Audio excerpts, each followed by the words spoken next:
26 जनवरी 1947 ये तारीख भारतीय इतिहास में एक अनोखा मुकाम रखती है। जब हम इस दिन के बारे में सोचते हैं तो हमारे सामने एक ऐसा भारत आता है जो अभी भी अंग्रेजी हुकूमत के नीचे था, लेकिन आज़ादी की आग उसकी रगों में दौड़ रही थी। ये वो समय था जब हर भारतीय के दिल में एक ही सपना था, पूर्ण स्वराज, कंप्लीट इंडिपेंडेंस। इस तारीख की कहानी शुरू होती है 17 साल पहले से। 26 जनवरी 1930 को भारतीय राष्ट्रीय कांग्रेस ने पूर्ण स्वराज का ऐलान किया था।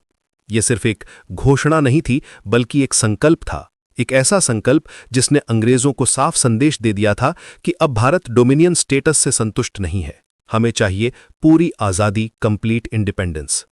लाहौर के उस ऐतिहासिक अधिवेशन में जो कुछ हुआ था वो सिर्फ एक राजनीतिक फैसला नहीं था, यह था एक पूरे राष्ट्र की आत्मा का जागरण। जवाहरलाल नेहरू, जो उस समय कांग्रेस के युवा अध्यक्ष थे, उन्होंने उस रात रावी नदी के किनारे तिरंगा फहराया था। यह मोमेंट था जब भारत ने अपने भविष्य का रास्ता तय कर लिया था। उस ठंडी रात में हजारों लोगों की उपस्थिति में एक नए भारत का जन्म हुआ था। उस दिन से लेकर 1947 तक हर साल 26 जनवरी को इंडिपेंडेंस डे के रूप में मनाया जाता रहा था। ये परंपरा सिर्फ एक रस्म नहीं थी, बल्कि हर साल भारतीय जनता अपने संकल्प को दोहराती थी। गांव-गांव में, शहर-शहर में, घर-घर में तिरंगा फहराया जाता था। लोग पूर्ण स्वराज की प्रतिज्ञा पढ़ते थे और अपने दिलों में ये विश्वास मजबूत करते थे कि आज़ादी जरूर मिलेगी। अब आइए 1947 के उस खास दिन पर वापस चलते हैं। ये साल था जब भारत की आज़ादी बिल्कुल करीब थी। अंग्रेजी सरकार समझ गई थी कि अब वे भारत को ज्यादा दिन तक अपने कब्जे में नहीं रख सकते।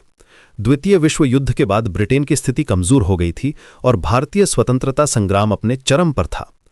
क्विट इंडिया मूवमेंट की गूंज अभी भी हवाओं में थी और हर तरफ बदलाव की आहट सुनाई दे रही थी। 1947 की शुरुआत में ही यह साफ हो गया था कि ये साल भारत के इतिहास में एक टर्निंग पॉइंट साबित होगा।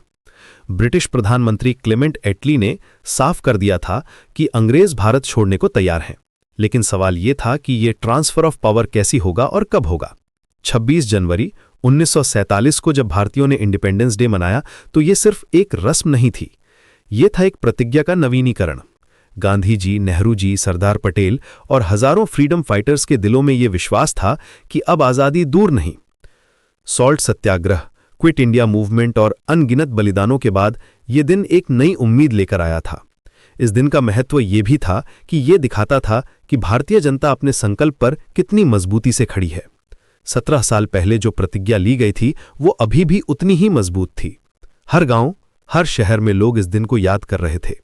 स्कूलों में बच्चे तिरंगा फहरा रहे थे, कॉलेजों में युवा पूर्ण स्वराज की प्रतिज्ञा पढ़ रहे थे। 1947 का ये दिन खास इसलिए भी था कि ये अंतिम बार था जब भारतीय अपने को गुलाम कहकर इंडिपेंडेंस डे मना रहे थे। अगली बार जब ये दिन आएगा तब तक भारत आजाद हो चुका होगा। ये एहसास हर भारतीय के दिल में था और इसीलिए इस दिन का जश्न कुछ अलग था। फिर आई 15 अगस्त 1947। भारत आजाद हो गया, लेकिन 26 जनवरी की यादें खत्म नहीं हुई। जब संविधान सभा को यह तय करना था कि नया गणराज्य कब से शुरू होगा, तो उन्होंने 26 जनवरी को ही चुना। क्यों? क्योंकि यह दिन पूर्ण स्वराज के संकल्प का प्रतीक था। यह दिन उस सपने का प्रतीक था जो लाहौर में रावी नदी के किनारे देखा गया था। 26 जनवरी 1950 को भारत का संविधान लागू हुआ। यह दिन रिपब्लिक डे बना। इस तरह से 1930 की वो प्रतिज्ञा पूरी हुई। जो सपना उस रात रावी नदी के किनारे देखा गया था वो साकार हो गया। भारत सिर्फ आजाद नहीं हुआ था, बल्कि एक सॉवरेन रिपब्लिक भी बन गया था। आज जब हम रिपब्लिक डे मनाते हैं तो हमें याद रखना चाहिए कि यह सिर्फ एक तारीख नहीं है, यह है हमारे पूर्वजों के संकल्प का प्रतीक। 26 जनवरी 1947 उस लंबी यात्रा का एक महत्वपूर्ण पड़ाव था जो पूर्ण स्वराज से शुरू होकर गणराज्य तक पहुंची। यह दिन हमें सिखाता है कि सच्चे संकल्प कभी मरते नहीं, वे समय के साथ और भी मजबूत होते जाते हैं। 26 जनवरी का यह सफर 1930 से 1950 तक भारतीय लोकतंत्र की नींव की कहानी है। यह कहानी हमें बताती है कि कैसे एक सपना हकीकत बनता है, कैसे एक संकल्प इतिहास रचता